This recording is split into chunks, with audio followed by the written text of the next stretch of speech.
que no han hecho nada y que todos son inocentes, pero ya no les juzgo. Yo empiezo en el año 83 a través del Comité Ciudadano Antisida, me paso un año entrando en Martutene sola y al cabo de ese año me dan un nombramiento por parte de la Iglesia para visitar a los presos de la zona, o sea, del arciprestazgo, que comprende 9 poblaciones, y me dicen que tengo que buscar un equipo, formar un equipo. Y entonces aparece Miquel, bueno, y otras personas más que han ido cambiando a lo largo del tiempo, que es un sacerdote en ese momento recién ordenado, o sea, tiene 10 años menos que yo, y que vamos, es que es interesante conocerle, porque ese sí que vive el Evangelio.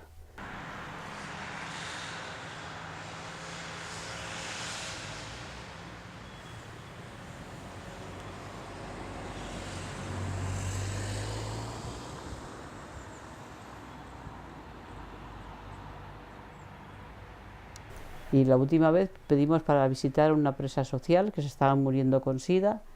Nos dijeron, no, en cambio el director tenéis que ir a pedir permiso. Bueno, pues, Perdona, ¿de qué año estamos hablando? pues Más o menos. No hace muchos, ¿eh? No hace muchos. ¿Qué te diría yo? Como mucho 8 años, como mucho, ¿eh? Habían cambiado el director, vamos a pedir permiso, nos dicen que la contestación en puerta el próximo sábado. Y a partir de ahí ya no nos permite entrar en prisión nunca más. Nos quitan la credencial que llevamos, la chartela, y nos dicen que no. Entonces a mí me entra, pues no sé, lo que me habían enseñado mis padres y el Evangelio, que cuando no hemos hecho ninguna cosa mala hay que defenderse. Pedimos una entrevista con el director de la cárcel. Al final de la entrevista nos dijo que tenía serias sospechas de que fuéramos colaboradores de la banda. Entonces yo ya empecé a enrojecer y a montar, a sentir una ira tremenda. Decía yo, hombre, venimos en nombre del Evangelio, somos colaboradores de la banda, y después de 20 años se dan cuenta ahora de que somos colaboradores de la banda. Y nos dijo que bueno, que si él estuviera cierto de esas sospechas, estaríamos ya en la Audiencia Nacional. Que el dueño de una casa mira por la mirilla y deja pasar a los que son de su confianza, y que nosotros dos no lo éramos. Entonces nos prohibió la entrada de por vida en Martutene. Bueno, yo tuve muchísimo miedo de que nos iban a detener. Miquel estaba muy tranquilo, pero yo decía, con la cantidad de gente que detienen, que les torturan, que les llevan a Madrid, que van vociferando, estos son unos asesinos, estos no sé qué, digo. Y encima yo estaba con una angina de pecho que me tenía que tomar un spray, y digo, yo a mí si no me da la nitroglicerina y me torturan, yo me muero allí. O sea, yo tenía un miedo, pero un miedo terrible. Y cuando ya se pidió por escrito, solamente supieron decir que nos habíamos excedido en nuestras funciones, pero no lo pusieron en cuáles, y no nos excedimos en nada. Tenemos la ligera sospecha de que anterior a esto vimos caer cómo tiraban a un preso social de las escaleras de la biblioteca hacia abajo, ¿no? Y yo me doblé sobre mí misma porque no pude ver aquello. Y Miquel le dijo, oye, porque él empezó a gritar, Miquel Irene, y le dijo Miquel, si necesitas nuestros nombres, dalos. En la denuncia, claro. Y tenemos la ligera sospecha que excedernos en nuestras funciones fue presenciar lo que vimos, que bueno, que no es la primera vez que vemos alguna cosa de esas. Por eso los voluntarios, bueno, cuanto menos mejor. Somos molestos. Y después no pueden comprender que tú mantengas una conversación con cualquier persona, sobre todo si es un preso político, ni te digo, pero que te puedas reír, que te puedan dar un beso, que puedas tener un trato normalizado. Eso les rebasa los esquemas, ¿no? No sé. Es que aunque tú expliques, porque yo alguna vez he explicado, oye, pues fíjate, hemos sido testigos de esta falta de respeto a los derechos humanos. Es que no te creen. No te creen. La gente no te cree. Cree más bien, pues bueno, ahora los periodistas y todo eso están más sensibilizados. Las parroquias, pues gracias a los voluntarios que vamos, también están más sensibilizadas.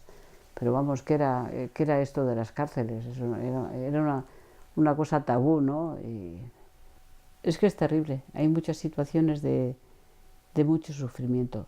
Y los internos y las internas tienen sentido de culpabilidad, ¿eh? Saben el daño que han hecho. Y si pudieran cambiar su vida, la cambiarían en un porcentaje muy, muy amplio, ¿no? A mí lo de la cárcel me parece terrible.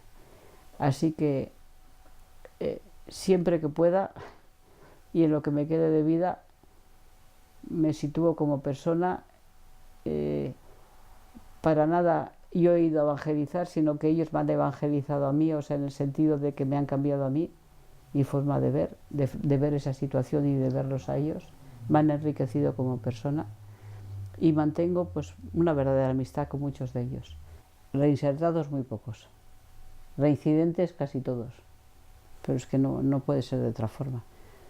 Estuvimos en un congreso que organizaron los jesuitas hace años de cárceles y nos invitaron, a Miquel y a mí fuimos, y en algunos países como en Japón y otros países, bueno, sacan sus títulos, les permiten ir a trabajar fuera, ahí se veía realmente que había una reinserción, ¿no? En otros países como en Jamaica, que estaban en el corredor de la muerte, los internos desaparecían antes de ser ejecutados y entonces había tráfico de órganos, o sea, hay tantas cosas, ¿no? En algunas cárceles de Hispanoamérica para comer comen carne de perro, o sea, yo creo que mejoras sí ha habido, depende mucho de los directores y de los jefes de servicio que vengan. Pero, por ejemplo, en Anclares ha habido un número grandísimo de suicidios. Hoy traía la prensa que han condenado a un funcionario a 2 años y no ponen el nombre del funcionario, mientras que del preso ponen siempre, por abusos sexuales a las internas. Es que se siguen dando todas esas situaciones. Hombre, después te ves el coro de la cárcel por televisión y dices, hombre, pues ya están haciendo algo, ¿no? Pero, hombre, claro que hay cosas positivas y yo creo que sí, que se está mejor, pero es un mejor muy relativo. Ninguno tiene su propio chabolo, o sea, yo he visto, ahora está mejor, pero yo he visto haber visitado unas celdas que eran como las camas de los soldados antiguas de hierro, las mantas iguales y un agujero en el centro donde hacían sus necesidades. Hombre, ahora entras y por lo menos está mejor, pero bueno, ha habido situaciones.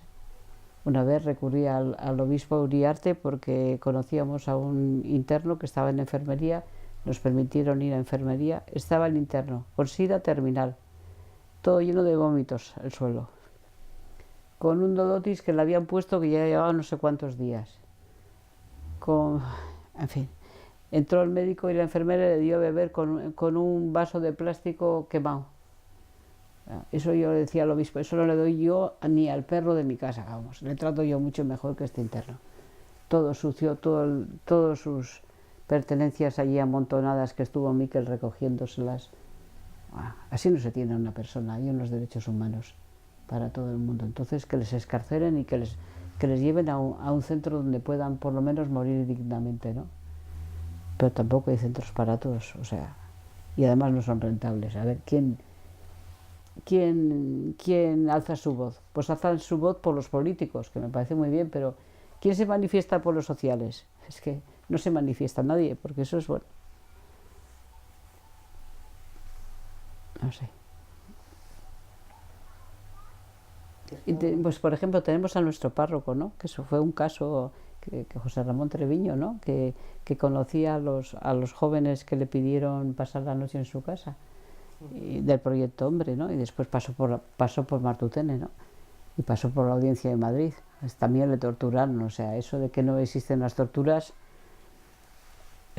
siguen existiendo. Hemos visto cómo mueren gente y cómo se suicida y cómo hay palizas y lo que pasa es que hay mucho miedo, claro. ¿Y quién gana? ¿El funcionario que dice que eso no es verdad o el interno que tiene no sé cuántas condenas y que le han cogido no sé cuántos robos? Eso no le cree nadie, ¿no? Es un mundo dantesco. Es un mundo tenebroso.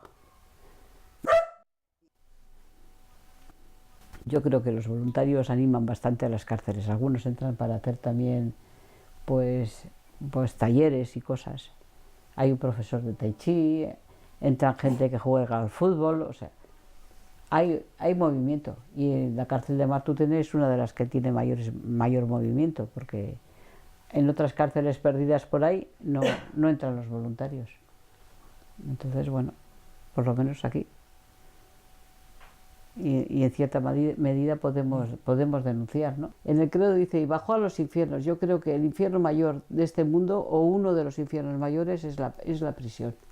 donde un juez ha condenado a un hombre o a una mujer porque ha cometido un delito, me parece muy bien que le condena a la privación de libertad, pero no le condena a que esté hacinado, como están aquí en Martutene o en otras cárceles, a que, bueno, a que tenga que convivir con tantísima gente, que en ese hacinamiento se producen unos problemas de convivencia terribles.